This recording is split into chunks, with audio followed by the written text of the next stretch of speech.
Uma questão que tem chamado a atenção nos últimos dias, e a gente só para ficar no alto, né?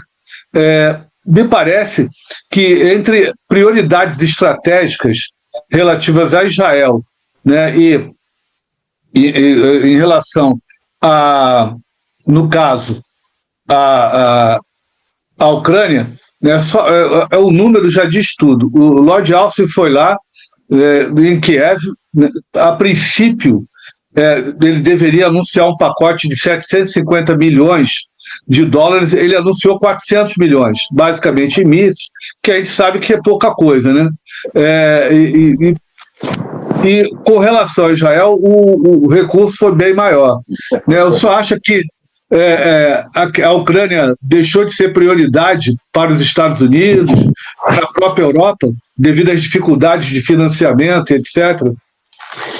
Os Estados Unidos estão nesta, quer dizer, não é nesta altura, é algo que já tem bastante tempo, décadas, tem um problema de strategic overstretch. Não sei como é que isto se diz exatamente em português, mas isto de ter bases militares em mais de 750, aliás, mais de 750 bases militares, assim é que é, diferentes características e dimensões em cerca de 83 países, se eu não estou a falhar no número, mas não será muito diferente deste, isto tem consequências, não é? Isto paga-se. Aliás, um dos grandes problemas que nesta altura as Forças Armadas norte-americanas têm é exatamente este, é darem conta de todo este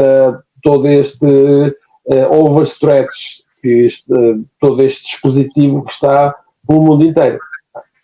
Ora bem, indo ao que interessa, eu acho que os Estados Unidos fizeram tudo que não deviam de fazer. Mas isto, reportando-me ao enquadramento teórico, não é?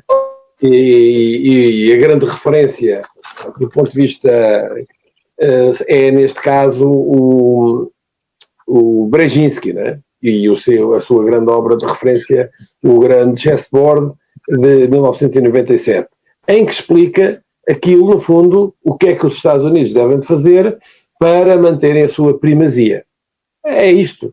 O que é que devem fazer num sítio, o que é que devem fazer noutra parte do mundo, como é que devem fazer as suas alianças, etc. E uma das coisas que o Brzezinski alertava é que os Estados Unidos deveriam evitar a todo o custo, para poderem concretizar o seu projeto hegemónico. Isto são palavras dele, atenção.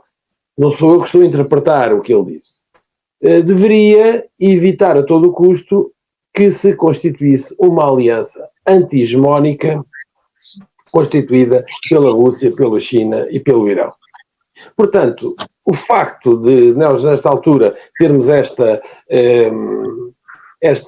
aliança anti-hegemónica, exatamente constituída por estes três países, revela que houve uma série de erros e que houve uma miopia ao longo destas décadas da forma como tratar com estes países, nomeadamente com o Irão. Nesta altura, os Estados Unidos só têm o problema que têm com o Irão porque foram inábeis. E eu posso elaborar sobre isso, se quiserem, relativamente a uma oportunidade histórica que tiveram em 2001, quando o Irão ajudou de uma forma intensiva, não só em termos de intelligence, mas noutros domínios, sobretudo a seguir à Conferência de Bonn, quando foi do assalto, da invasão que os Estados Unidos fizeram do Afeganistão. Bom, isso é um assunto que, se quiserem, nós podemos elaborar sobre isso. Mas voltando aqui à vaca fria, portanto, os Estados Unidos, nesta altura, parece que, quer dizer, isto está tudo a correr como não podia ocorrer. Ou seja, estão metidas para já em duas crises estratégicas. Os Estados Unidos deviam ter aprendido que isto que alguns académicos desenvolveram quando disseram, sim, os Estados Unidos têm que estar preparados para conduzir duas crises estratégicas em simultâneo. Ora bolas, o que nós temos constatado é exatamente a impossibilidade disso se verificar. Se nós nos recuarmos aos idos anos do início início dos anos 2000, tivemos 2001 Afeganistão, 2003 Iraque, e vimos perfeitamente que os Estados Unidos não tiveram capacidade para gerir em simultâneo aquelas duas crises. O resultado está à vista, não é preciso análises e interpretações preconceituadas. Bom, o que é que nós estamos a verificar aqui? Eu não estou a fugir à sua pergunta. O que nós estamos a verificar aqui é que, se os Estados Unidos tiverem que optar entre a Ucrânia e Israel, optam por quem? Por Israel. E vamos, atenção, porque os Estados Unidos parecem estar a fazer os possíveis e impossíveis para se meterem noutra caldeirada, em Taiwan.